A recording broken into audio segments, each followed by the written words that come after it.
اور وہاں تھوڑی سی بات آتی ہے پروفیشنلزم کی بھی. دونوں چیزیں ہوئی ہیں کہ یہ ایک اوور آل اس معاشرے کا بھی قصور ہے کہ آپ نے استاد کو وہ جگہ نہیں دی جو دینی چاہیے تھی, اور بہرحال اساتذہ معاشرے کا حصہ ہیں. لیکن یہ ایک جو انیشیٹو ہے وہ اساتذہ کی طرف سے بھی آنا پڑے گا کہ یہ اسرشن ان کو بھی کرنی پڑے گی, اور اس اسرشن کے لیے صرف اخبار میں بیان دینا کافی نہیں ہے اور تحریک چلانا سڑکوں پہ کافی نہیں ہے. وہ چیز ان کو اپنے اداروں میں کرنی پڑے گی کہ بھئی ہم جو کام کر رہے ہیں وہ ایک معیار سے کر رہے ہیں. اور یہ بات ان کی بالکل صحیح ہے کہ آپ کو یہ دیکھنا پڑے گا کہ یہ آپ وہ 25% بچہ یا بچی لے کے کوئی داخل ہو رہا ہے, یا وہ ایک ایسے علاقے سے آ رہا ہے جہاں پہ وہ گھر سے بہت کچھ نہیں لے کے آ رہا, تو آپ ان کی محنت کو اس حساب سے بھی جج کریں. لیکن یہ اسرشن, یہ پروفیشنلزم, یہ اساتذہ کو خود بھی دیکھنا پڑے گا کہ ہر چیز کو جسٹیفائی نہ کریں کہ بھئی یہ اس نے اس طرح اپنا کام کیا ہے وہ بھی ٹھیک ہے, اس نے وہ سینٹر میں کچھ کروا رہا تھا وہ بھی ٹھیک ہے. پولیٹیکل پوزیشن نہ لیں. جی وہ نہ لیں. بہت سے اساتذہ بڑا زبردست کام کر رہے ہیں اور وہ اپنے آپ اس کا فیصلہ کریں. جی ایک اور سوال ہے. جی دوست. راجہ صاحب سے میرا یہ سوال ہے کہ پچھلے 63 سالوں میں گورنمنٹ آف پاکستان نے ہمیں غربت, مہنگائی, بے روزگاری اور امریکی غلامی کے علاوہ کیا دیا؟ اگر غریب بندے کے پاس ایک پڑھائی کا سہارا بچتا ہے تو وہ بھی ہم سے کیوں چھینا جا رہا ہے؟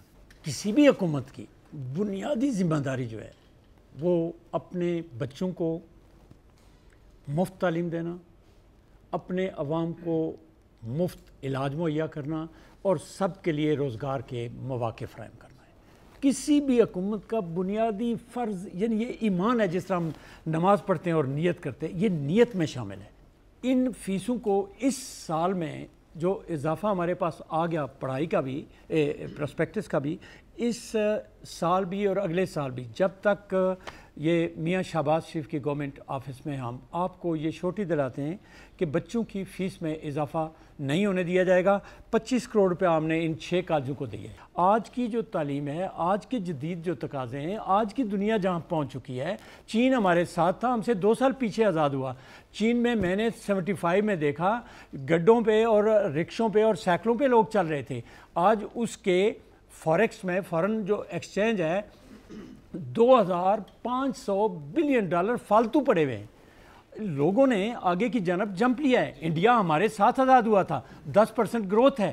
یہ ساری چیزیں میں آپ سے یہ کہنا چاہوں گا آپ کے اس میڈیم کے توسط سے بھی کہ پاکستان میں جتنی خرابیاں میں نظر آتی ہیں کہ رشوت ہے, کرپشن ہے, نااہلی ہے, ناکارگی ہے, یہ ہماری پسماندگی ہے, عقب ماندگی ہے, ساری چیزیں, ان کا ایک ہی علاج ہے کہ ہم اپنے بچوں کو اور اپنے ملک اور سماج کو تعلیم یافتہ کر دیں. جہاں جہاں یہ واقعہ ہوا وہاں چلائیں.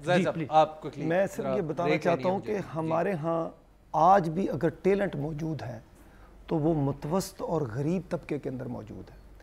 متوسط اور غریب طبقے کے بچوں کا راستہ روکنے کے لیے ہماری یہ بیوروکریسی, یہ جاگیردار طبقہ باقاعدہ بیٹھ کے پلان کرتا ہے کہ ان کا راستہ روکنا کیسے ہے.